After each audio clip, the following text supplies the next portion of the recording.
O apóstolo Paulo diz, graças a Deus, cada vez que ele lembrava dos Colossenses. E eu quero dar graças a Deus pelos nossos alunos que estão estudando a palavra de Deus conosco.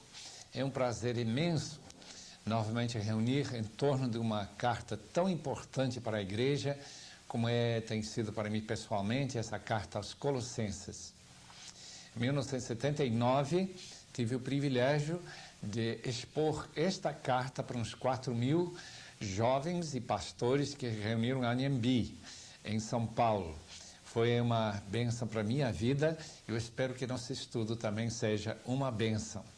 A carta aos Colossenses.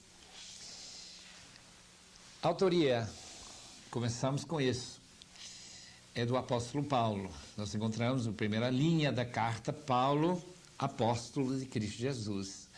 Então nós podemos ter bastante confiança porque está na própria palavra de Deus. E de fato temos boas referências nos pais da igreja a confirmar o que nós já criamos. É que Paulo escreveu a carta aos Colossenses. São boas referências da origem paulina que se encontram em Márcio, 140 depois de Cristo, Irineu, meados para frente do segundo século, Orígenes também no fim do segundo século, Clemente de Alexandria e o cânon de Muratori. Toda aquela parte, segunda parte do segundo século, dando referências ao apóstolo Paulo. Não esqueçam, querido irmão, que nós não temos nenhum texto original escrito pela mão do apóstolo Paulo até hoje. Só temos manuscritos que remontam e pais da igreja que fazem referências aos livros do Novo Testamento chegando no segundo século. Não temos nada que tenha sido preservado do primeiro século. É uma certa pena. Quanto à evidência interna, eu quero citar um certo Charles Lewis na Enciclopédia Internacional da Bíblia, que diz assim: a crítica sóbria já chegou a reconhecer que é impossível negar a Colossenses a autoria paulina. É impossível negar. Então nós podemos confiar. Em primeiro lugar, porque ele se apresenta como autor, primeiro versículo, também versículo 23 do primeiro capítulo, capítulo 4, versículo 18. Também a conexão estreita que nós temos com Filemon. E parece que a carta a Filemon, escrita pelo apóstolo Paulo, não teria possibilidade de ser outro autor senão Paulo. E como a carta a Colossenses e a carta a Filemon estão intimamente ligadas, então nós podemos confiar que Colossenses também foi aceito e seria aceito por todos como sendo do apóstolo Paulo. Uma vez que nós aceitamos Filemon como fidedigna, então Colossenses também deve ser assim aceita, autêntica. A cristologia de Colossenses nós já conhecemos de outras cartas de Paulo, tal como Romanos e especialmente Filipenses, capítulo 2, que nós já falamos. Além disso, nós temos referências pessoais que coincidem muito bem com aquilo que nós conhecemos da vida do apóstolo Paulo. No livro de Atos, capítulo 1, versículos 4 a 8, 2, 1, 4, 10 e 18. Aqueles colegas que são mencionados por nome pelo apóstolo Paulo. Então nós podemos confiar que foi escrito por ele. A posição dos liberais é geralmente favorável à autoria paulina. O McNeill diz: não há nada na epístola que concretamente sustente dúvidas a respeito da autoria paulina. Vamos então falar um pouquinho sobre os destinatários. Quem eram aqueles chamados colossenses? Em primeiro lugar, queremos mencionar que a cidade de Colossos não existe mais. Nem a cidade de Filipos, nem a cidade de Laodiceia, nem a cidade de Éfeso. Todas aquelas cidades estão em ruínas. Mas o interessante sobre Colossos é que a cidade é a menor das cidades que receberam uma carta da mão do apóstolo Paulo, que está no Novo Testamento. É uma cidade pequenina. E lá morava o senhor Filemon e sua esposa Áfia, e ficava a cidade bem à beira do rio Lico, pertinho da cidade de Laodiceia, mencionado nas 7 cartas do livro do Apocalipse. Então nós podemos mais ou menos situar-nos 150 quilômetros ao interior de Éfeso, para o leste de Éfeso. E o nome veio de essa lã, Colecinos, que dá o nome à pequena cidade, uma região de muita produção de lã, como era também Laodiceia, aquela região interior da Turquia, como nós chamamos aquela terra Ásia Menor hoje em dia.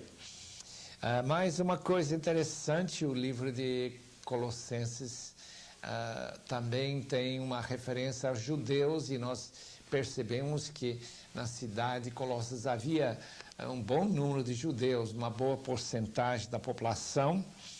Outra coisa interessante, que na cidade de Colossos se prestava culto aos espíritos do rio Meandro, que passava perto da cidade, junto com a cidade de Laodiceia, que era uma cidade quase vizinha. Paulo não tinha visitado Colossos.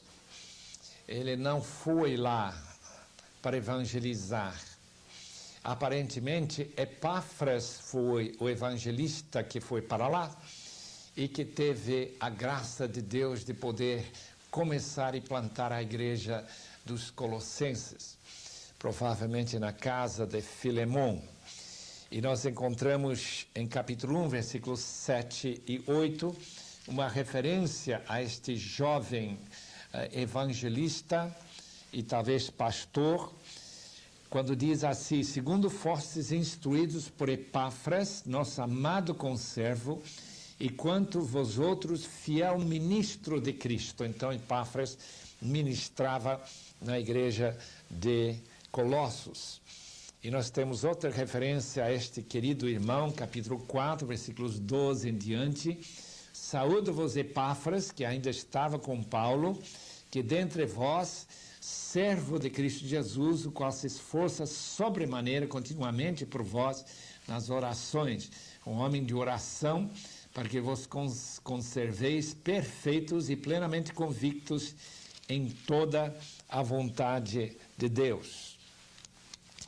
Então temos uma pequena cidade no interior da Ásia Menor, na província da Ásia, mais ou menos 150 quilômetros de Éfeso, onde este jovem que tinha se convertido provavelmente junto a Paulo durante aqueles 2 anos e meio, em que Paulo ministrava em Éfeso, e que saiu caminhando até Colossos e pregando o evangelho lá, tal como ele tinha aprendido com o apóstolo Paulo.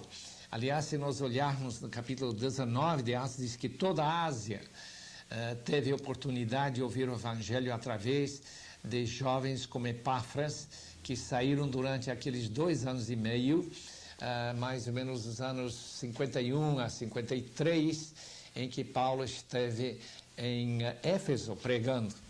E esses jovens se espalhando como evangelistas, levando o evangelho, mais ou menos como o evangelho tem crescido no Brasil, através daqueles irmãos que têm saído das Assembleias de Deus para chegar nos lugares mais pequenos e remotos. Graças a Deus por eles. Vamos parar agora um instante para pensar um pouco sobre data e local de onde Paulo escreveu esta carta aos Colossenses. Tradicionalmente, a carta foi escrita de Roma.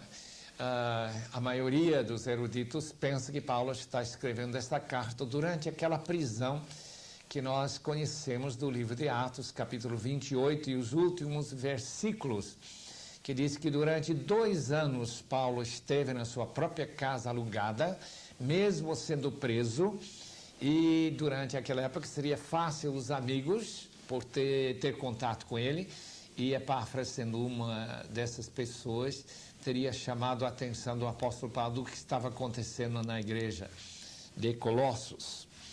Então, nesse caso, a data seria 59 a 61, aqueles 2 anos mencionados no livro de Atos.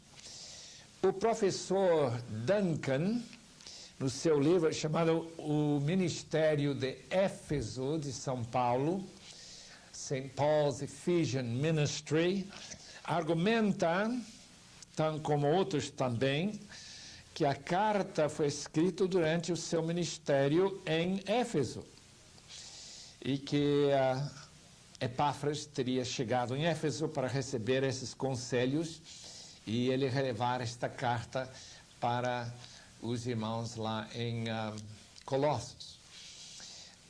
Não tem sido totalmente aceita essa ideia, naturalmente alguns aceitam, outros rejeitam. Se a carta foi escrita na mesma época em que Efésios e Filemão foi escrito, então nós teríamos que localizar Efésios, Colossenses e Filemão na mesma época, foram levados pelo mesmo irmão na fé, o chamado Tíquico, aquele portador da carta, e aquela referência à carta a Laodiceia, que talvez fosse a carta aos Efésios, que nós encontramos também em Colossenses capítulo 4. A data, nesse caso, seria justamente aquela prisão em Roma. A conexão com Filemão e Onésimo é óbvio, segundo Colossenses capítulo 4, versículo 9. Então, nós podemos datar esta carta como sendo escrita na mesma época, mesmo local que Efésios foi escrito.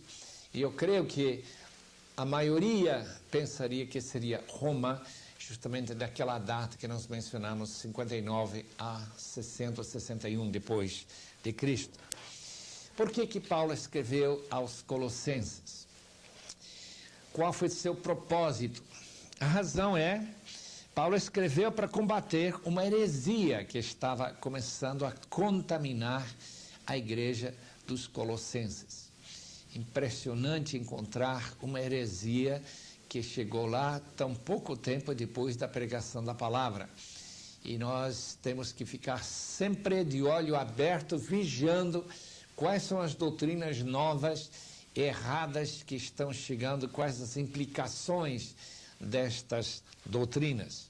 Paulo claramente argumenta contra os erros chamados os pré-gnósticos, não o gnosticismo do segundo século, que ficou muito mais avançado, trazendo aquela ideia de um Deus muito distante e que seu contato com este mundo material é muito tênue e que desse demiurgo, esse tipo de Deus, não é o tipo de Deus em que nós cremos, não é o Deus de Abraão, de Isaac, de Jacó, não, nem Criador do mundo, mas um Deus que está lá distante e que vem emanações dele, mais ou menos como os raios, só que essas emanações são mais tipo espiritual. E o gnosticismo era uma especulação sobre isto, que reconhecia o mundo material sendo ruim, mau, uma razão que eles não aceitariam que Jesus tivesse encarnado, porque o corpo é ruim, porque ali nós temos que sofrer, com o corpo a gente tem acidentes, temos que viver com azar, e seria muito bom então viver mais de espírito. E esta ideia de desprezar o corpo por ser material era parte da heresia que foi infiltrando a igreja de Colossenses, como nós podemos ver no capítulo 2. Opiniões, portanto, sobre essas heresias são diversas. É difícil identificar só lendo esta carta. O comentarista Lenski diz o seguinte: pensa que foi apenas uma incursão, uma chegada dos judaizantes, como nós encontramos no livro de Gálatas. E, de fato, nós temos algo em comum entre Colossenses e Gálatas. Temos assim o envolvimento com certo legalismo. O professor Lightfoot, do século passado, pensou que foi uma mistura de essenionismo, aqueles essênios que criaram para nós os rolos do Mar Morto, lá pertinho do Mar Morto, na Palestina, aqueles ascéticos que se separavam da família, entregaram todos os seus bens e viveram como uma espécie de mosteiro, e se banhavam regularmente e faziam suas devoções lá naqueles locais onde estão as cavernas de Qumran, perto do Mar Morto. Então ele achava que a influência na igreja de Colossos teria sido mais ou menos do tipo que os essênios sofriam. Outros levantam a hipótese de ser uma mistura de paganismo e judaísmo. Não esquece que havia um fervilhar de ideias e conceitos e pensamentos. Tem, por exemplo, as religiões de mistério. Paulo usa essa palavra mistério em Colossenses. E tinha infiltração de judaísmo, toda aquela ideia de, pelas obras da lei, guardar a lei de Deus e ganhar a salvação. Dá para perceber que no primeiro século houve muito interesse em buscar um tipo de salvação que, por um lado, ajudava a penetração do evangelho, que pregava a salvação em Cristo, mas também a penetração de ideias bem estranhas e ideias bem longe do evangelho, como era o próprio pré-gnosticismo e paganismo. O provável é que foi uma mistura, portanto, de ideias entre o judaísmo e o gnosticismo, que está apenas começando a se desenvolver na mente de algumas pessoas. Não esqueçamos que gnosticismo vem da palavra gnosis, que significa conhecimento, só que não era conhecimento revelado por Deus, era um conhecimento que se pensava muito bem de si mesmo, dependendo de suas próprias cabeças e especulações, criavam essas ideias de conhecimento. E era uma espécie de supervalorização do mundo espiritual em detrimento do mundo material, essa vida que nós vivemos aqui na Terra. Mas não espiritual em relação ao Espírito Santo, mas com certeza aos espíritos caídos. Então era mais ou menos o que hoje em dia nós chamaremos de nova era. Muitas das mesmas ideias da nova era nós podemos ver em alguma forma sendo combatidas nesta carta aos Colossenses. Qual seria o tema do livro? O tema é o senhorio de Cristo em relação à sua igreja. E nós vemos como Paulo vai bater nessa tecla, o senhorio de Cristo em relação à sua igreja. Vamos dar agora algumas sugestões como se pode dividir a carta num esboço. Em primeiro lugar, versículos 1 e 2, a saudação, depois um agradecimento pela fé e amor dos crentes de Colossos, inclusive pelo fruto do evangelho que crescia no meio deles, capítulo 1, versículos 3 a 8. Oração para seu crescimento no entendimento de Deus e sua vontade, seguida por boas obras, encontramos em 1, versículos 9 a 12. Em quarta divisão, temos a grandeza de Cristo, a imagem de Deus, seu agente na criação de tudo, Cristo, cabeça da igreja, que reconciliou tudo consigo mesmo, capítulo 1, versículos 13 até 23.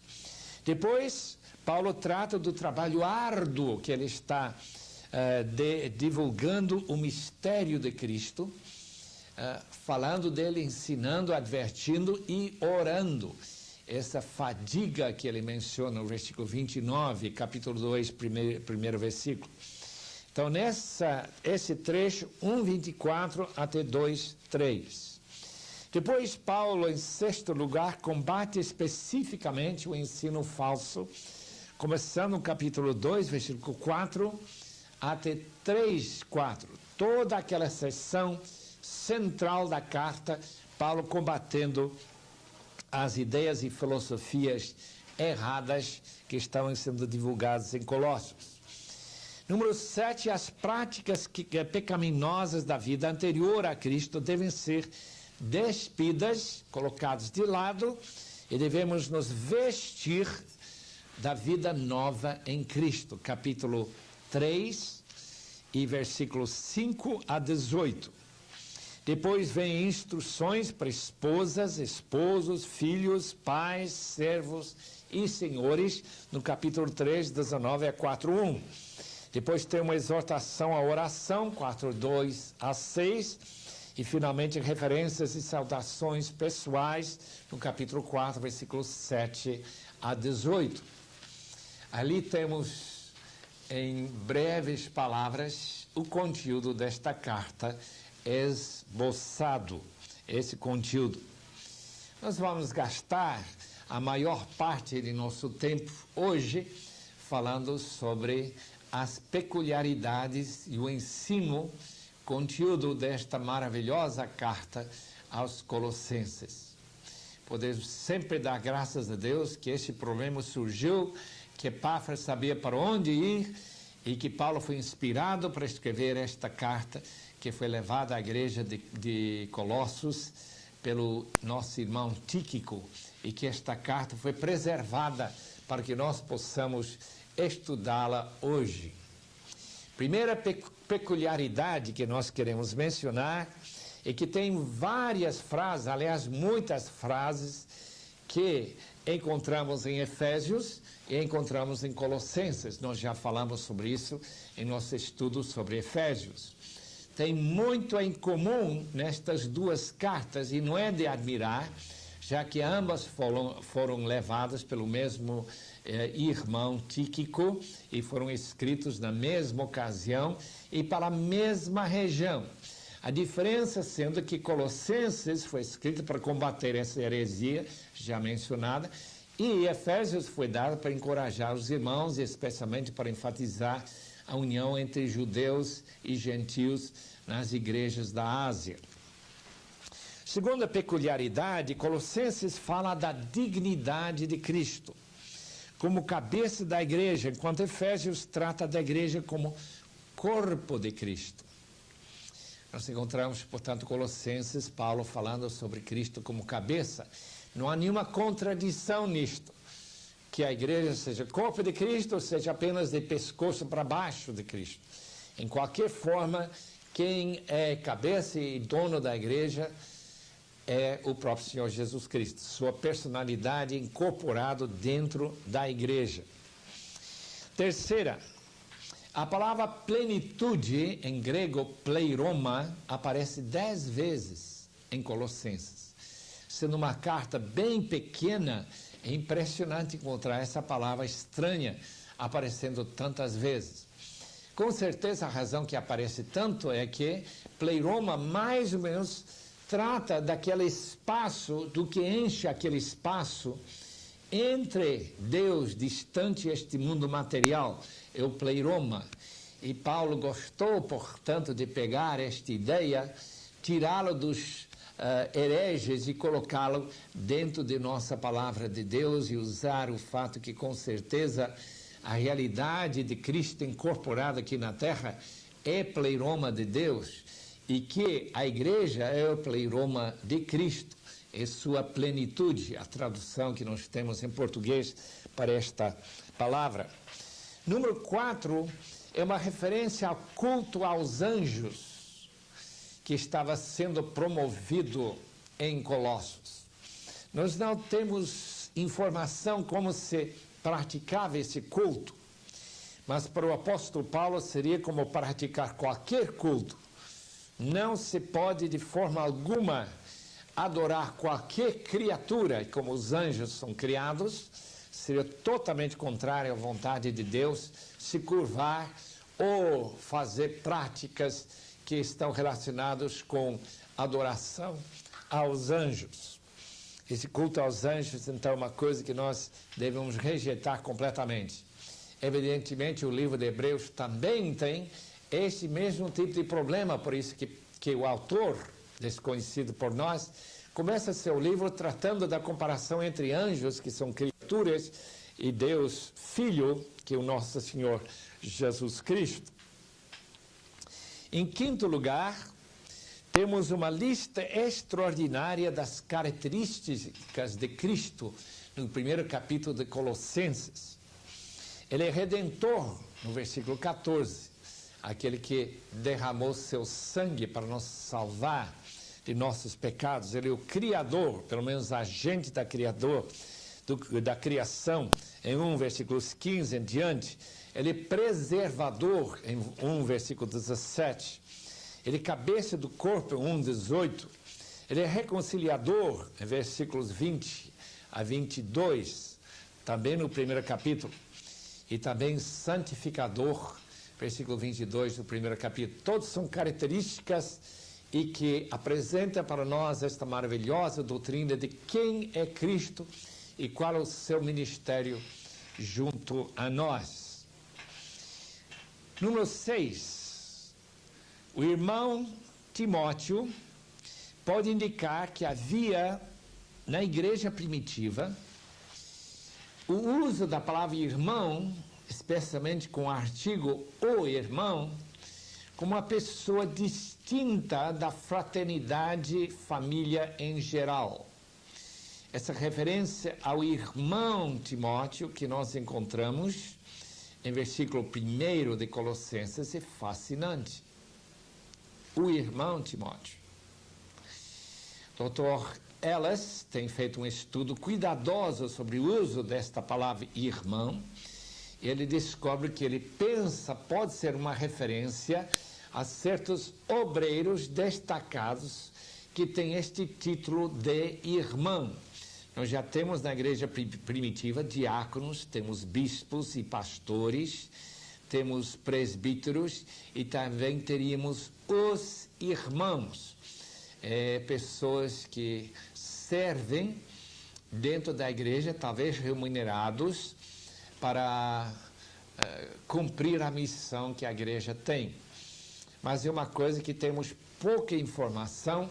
É fascinante encontrar no primeiro versículo de Colossenses justamente essa referência a Timóteo, o irmão.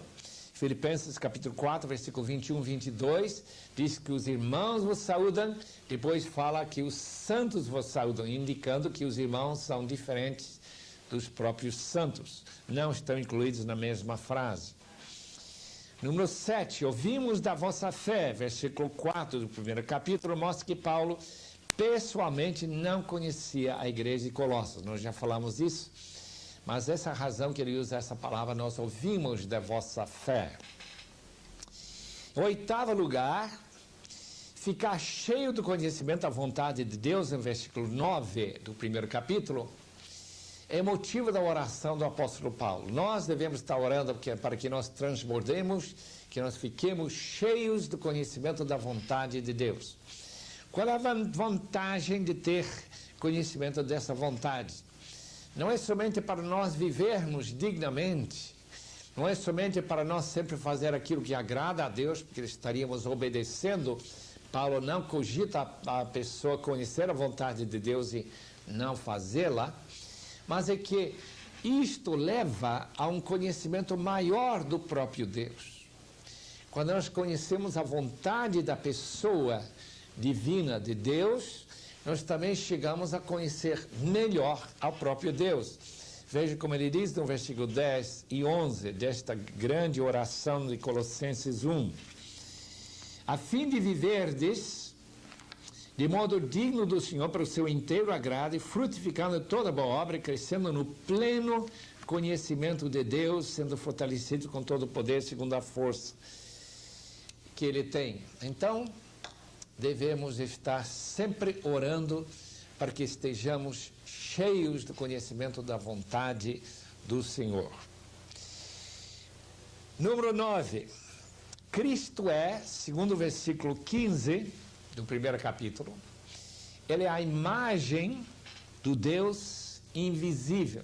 A palavra imagem, icon, em grego, de onde vem nossa palavra iconoclasta, quem quebra imagens, é uma referência ao fato que Jesus torna o Deus invisível visível para nós.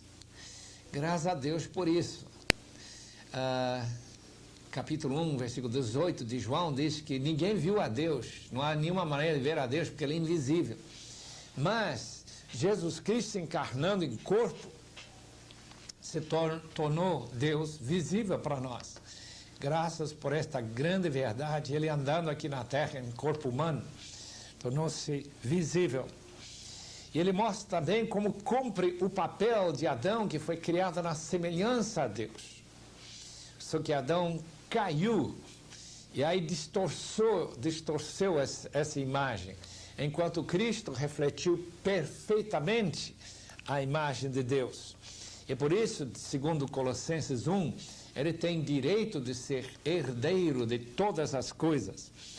Ele deve ter, portanto, a primazia. Versículo 18, primazia significa a pessoa que tem absoluta prioridade em tudo que a gente faz.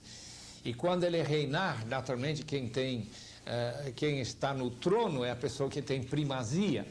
E agora Cristo vai reinar até colocar todos os inimigos debaixo de seus pés.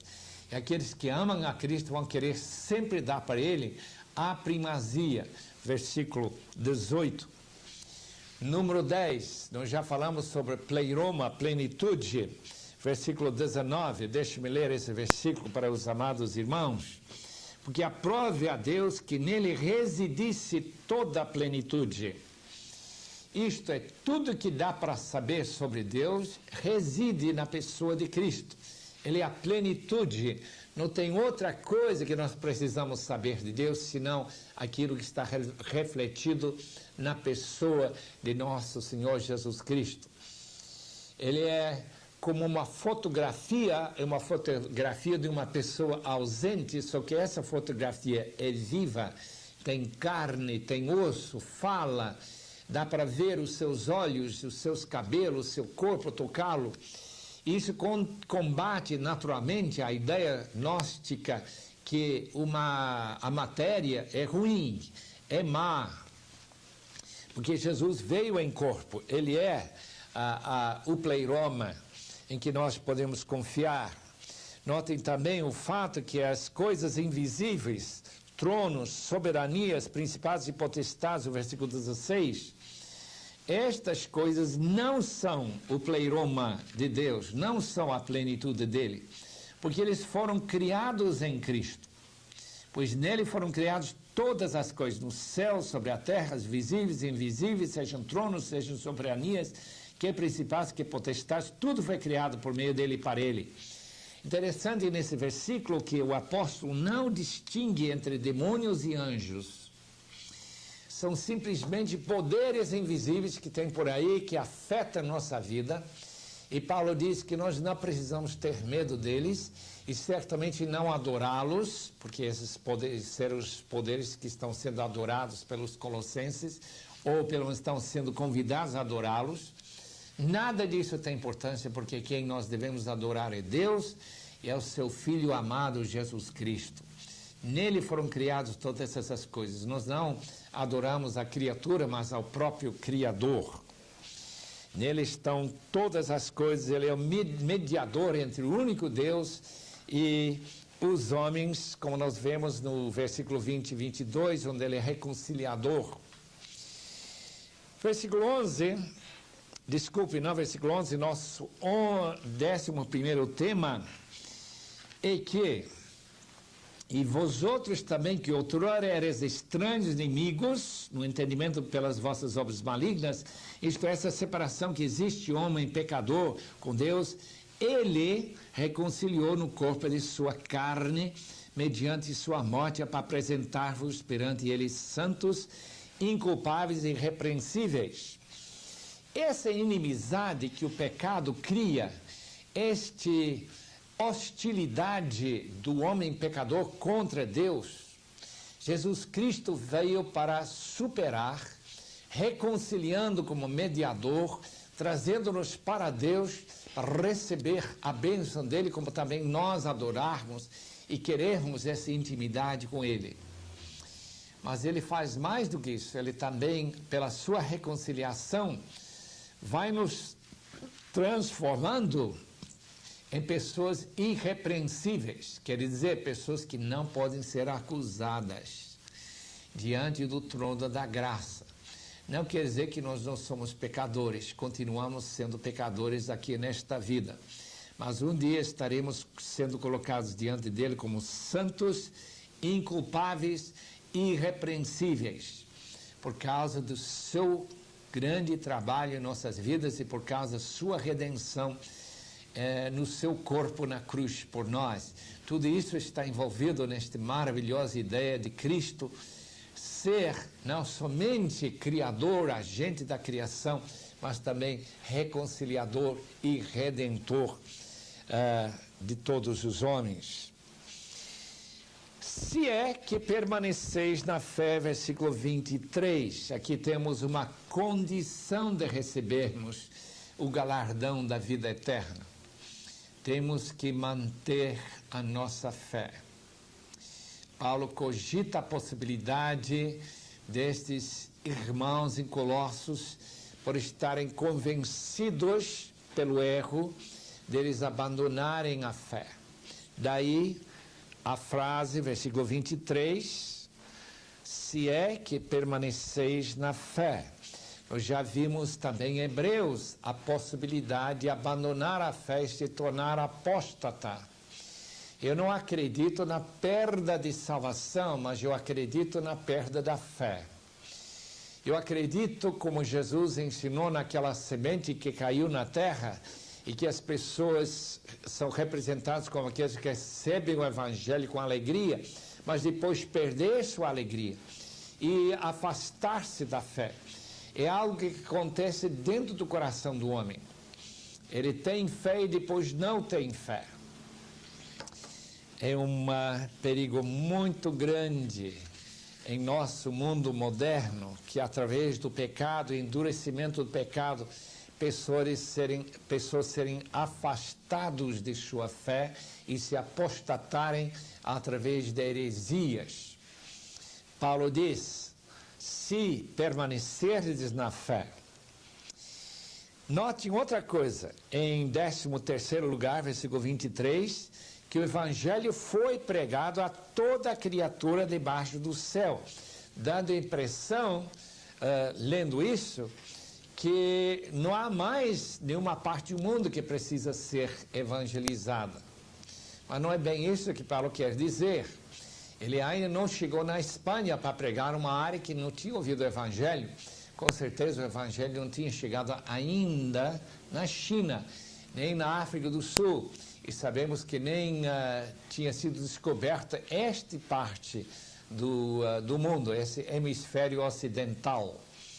Paulo usa esta linguagem, pregado em todo o mundo, como uma profecia proléptica, isto é, falar de um acontecimento futuro como se tivesse acontecido no passado, por causa da segurança que a gente tem que vai acontecer mesmo. Então, nós sabemos que o Evangelho será pregado para todo mundo, Mateus 24, versículo 14, capítulo 13 de Marcos, e versículo 10, tudo fala que o Evangelho será pregado no mundo inteiro. E Paulo fala como se esta verdade já tivesse acontecido. E nós encontramos a mesma ideia em Romanos 10, versículo 18, que este Evangelho que foi pregado aos judeus já foi pregado ao mundo inteiro. 14º lugar, Paulo nos ensina, versículo 24, que os seus sofrimentos não pagam mérito, não dão méritos que vão pagar os pecados dos outros. Deixa eu ler esse versículo, é tão interessante como Paulo diz aqui, agora me regozijo nos meus sofrimentos, já é uma maravilha alguém ficar feliz em poder sofrer, sofrimentos por vós e preencho o que resta das aflições de Cristo na minha carne. Isso não quer dizer nada que Paulo podia morrer e sofrer pelos pecados dos colossenses ou por qualquer outra igreja, não tem mérito. Paulo era pecador como nós, e se Paulo está sofrendo, ele sofre. Não por esse motivo, ele sofre para avançar o Evangelho. Então tem um elemento que Cristo morre pelos nossos pecados como nosso substituto, mas tem sofrimento que os missionários têm que passar quando eles avançam dentro do território satânico, quando eles cruzam as fronteiras de países fechados como o Afeganistão, ou como recentemente foi morto um missionário na Índia, junto com seus 2 filhos novos. Amados irmãos, sofrimento é necessário, e Paulo diz, eu me regozijo nos meus sofrimentos por vós. É uma bênção. Em versículo 25, em 15º lugar, encontramos a palavra dispensação. Queria ler esse versículo para os irmãos, da qual me tornei ministro de acordo com a dispensação da parte de Deus que me foi confiada. Dispensação tem sua origem na palavra mordomo no original. Isso então faz uma referência ao fato que Paulo foi dado o privilégio de ser dispenseiro, mordomo, das grandes verdades do Evangelho para os colossenses e para outras áreas. Por isso que ele escreve esta carta, escreve aos Efésios, porque ele é um dispenseiro. Ele usa essa palavra também em Colossenses, Efésios, como também em 1 Coríntios capítulo 4.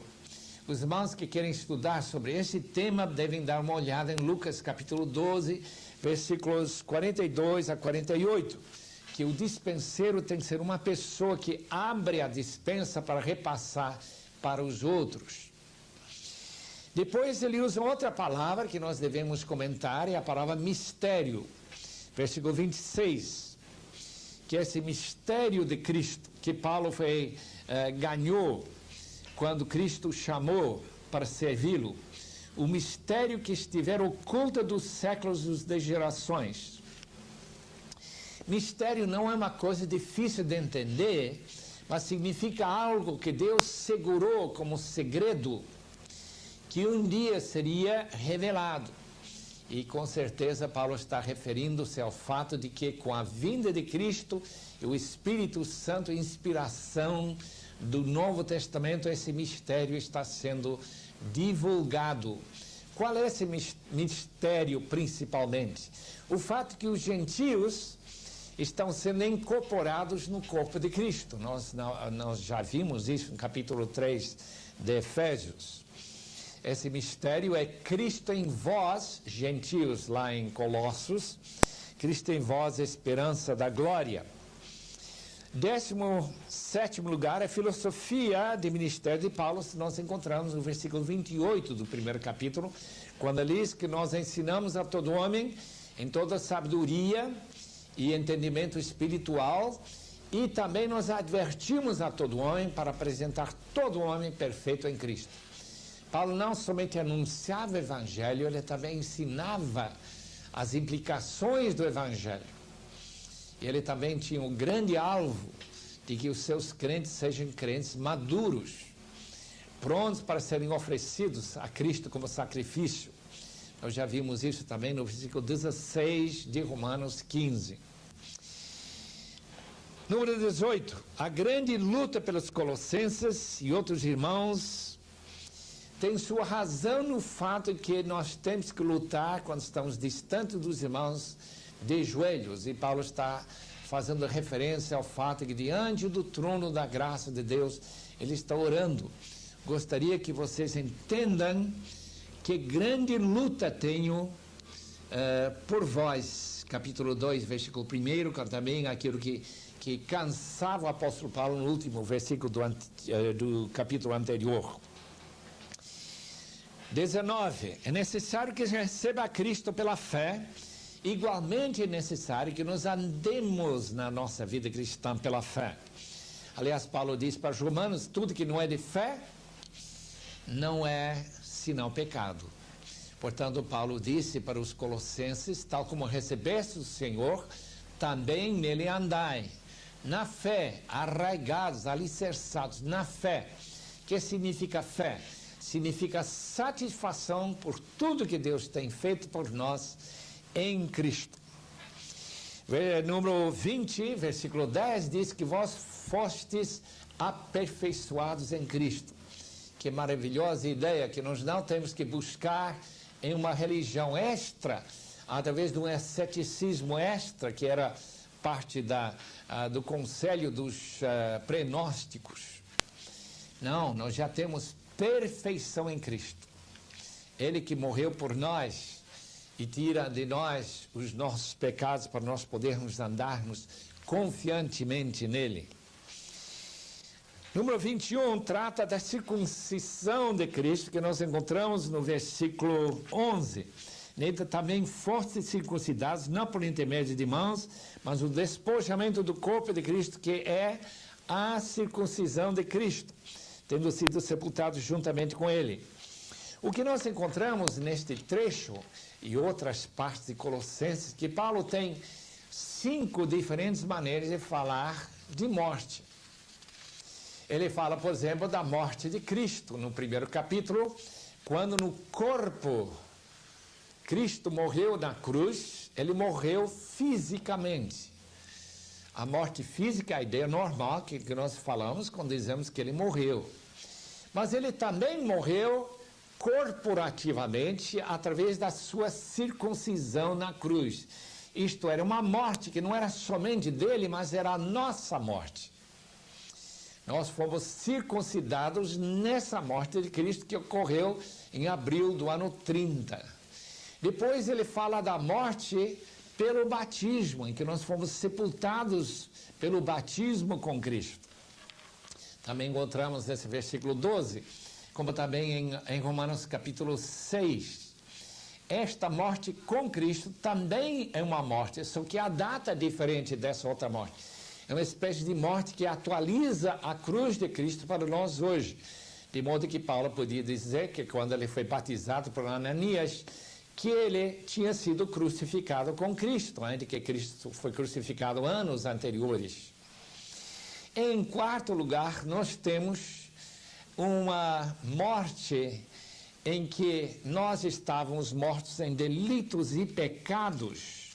Há uma referência disso também em versículo 13. E a vós outros que estáveis mortos pelas vossas transgressões e pela incircuncisão de vossa carne, vos deu vida juntamente com ele, perdoando todos os vossos delitos. Nós já encontramos essa ideia de morte em delitos e pecados em Efésios 2.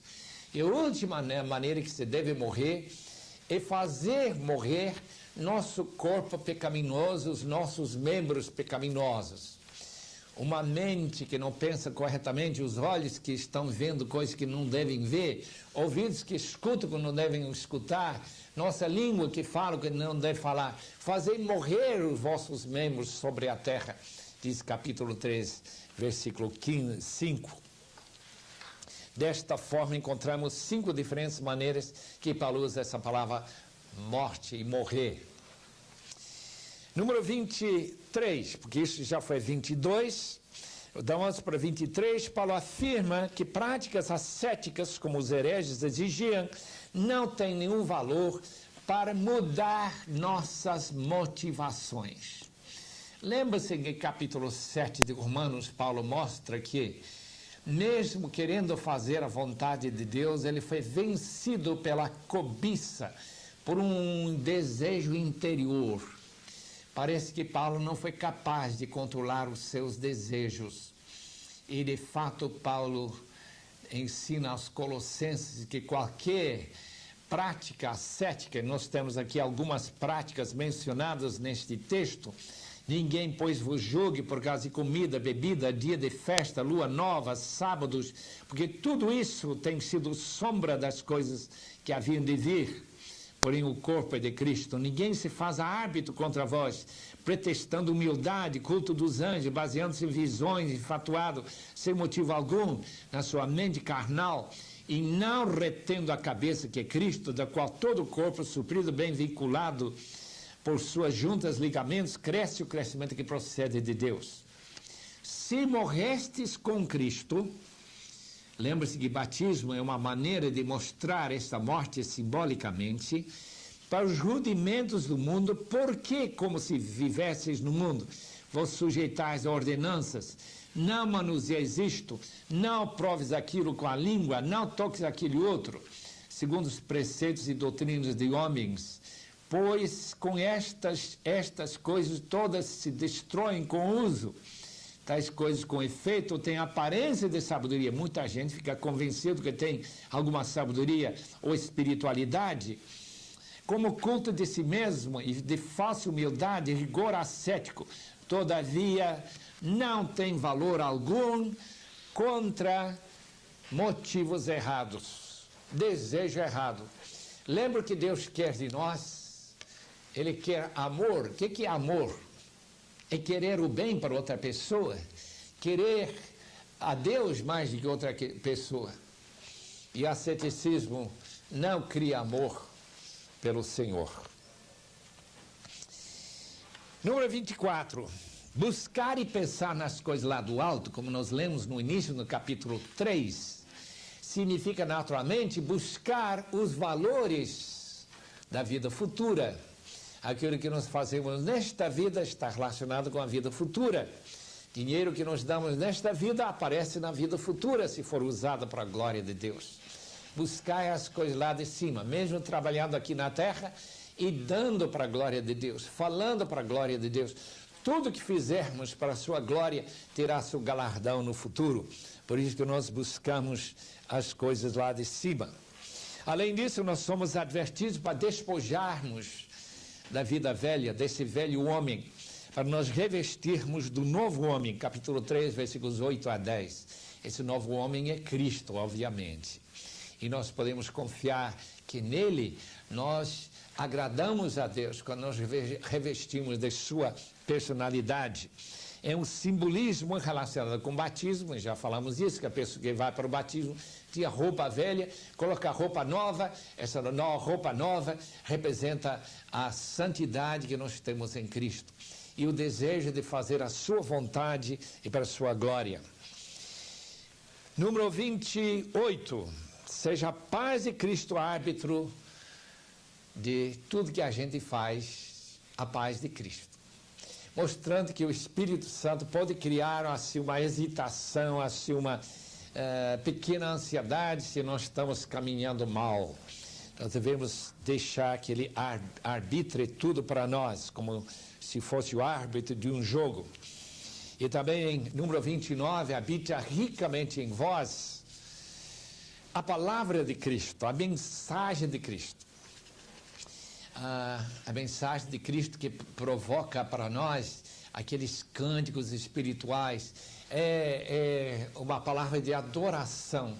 Deixa a palavra de Deus ser meditada em nós e transformada em vida, e é muita gratidão. E fala do zelo de receber a palavra de Cristo para nós.